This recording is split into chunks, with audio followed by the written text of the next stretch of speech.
Donc, on va le tabler exposé demain matin sur situation activité sismique pendant le trimestre là, pour montrer nous que son activité qui est toujours là et qui est toujours là. Et deuxième partie, c'est qui comportement pour nous adopter face à ce phénomène là. Et je pense que ça qui est important, c'est le comportement, parce que nous ne sommes pas capables de prévoir qui le prochain tremblement de terre a fait. 12 janvier 2010, tremblement de terre a fait. Et au lendemain de ce secousse-là, tout scientifique, tout technicien, a pensé que c'était segment faille ça qui était cassé, ou segment de faille qui traversait toute presqu'île du Sud. Et nous fait un an à essayer de réfléchir sur l'origine du tremblement de terre, sur le tracé exact partie qui était concernée 12 janvier.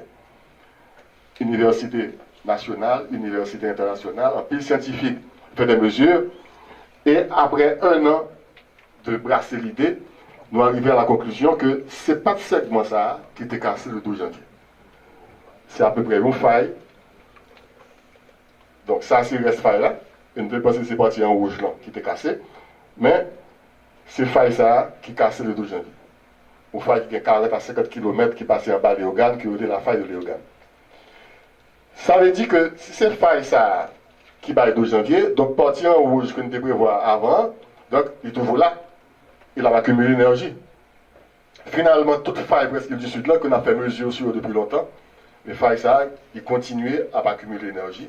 Donc ce course que nous attendons sur faille ça, il va arriver. 57% de la population concernée par faille ça, une faille qui est active, qui est capable de faire tremblement de terre, 5 départements. Donc il est très important en tant que responsable pour accorder une importance à donner ça. Et faille nord là lui-même, nous voyons qui côté le passé, il y a 3 départements qui sont concernés par faille ça. C'est nord-ouest, nord et nord-est. Et 3 départements ça, il y a 20% de population. Donc si nous prenons faille sud là, il y a 5 départements qui sont concernés. Et faille nord là, il y a 3 départements, ça fait 8 départements sur 10 qui sont concernés par un phénomène sismique. Et en termes de population, l'on prend 60% à peu près pour le sud là et 20% pour le nord, ça fait 80% de population haïtienne qui est concernée par ça. Sur le plan scientifique, il y a un pile travail qui est fait, parce qu'il y a des appareils de mesure, il y a des stations sismiques, des sismomètres, mais là, donc ils ont installé sur le territoire national. Ils ont installé dans la zone de Léogane, ils ont dans la zone Juvénat, ils ont Jacmel, ils ont Hench, Cap Haïtien, et nous allons installer 2 lots avec le ministère de l'Environnement, une Mol Saint-Nicolas, une Jérémy. Donc nous déjà prenons des dispositions pour ça. Et en grosse station, ça, on a mis des appareils intermédiaires qui sont déjà disponibles, qui permettent nous de couvrir tout le territoire. Ils fonctionnent en temps réel, 24 heures sur 24. Vous voyez information vers un satellite. Satellite là, vous voyez information dans le bureau des mines, côté que nous avons un centre de données. Et là, nous avons un Haïtien qui est formé, justement, qui est là, pour enregistrer les données, nous graphions.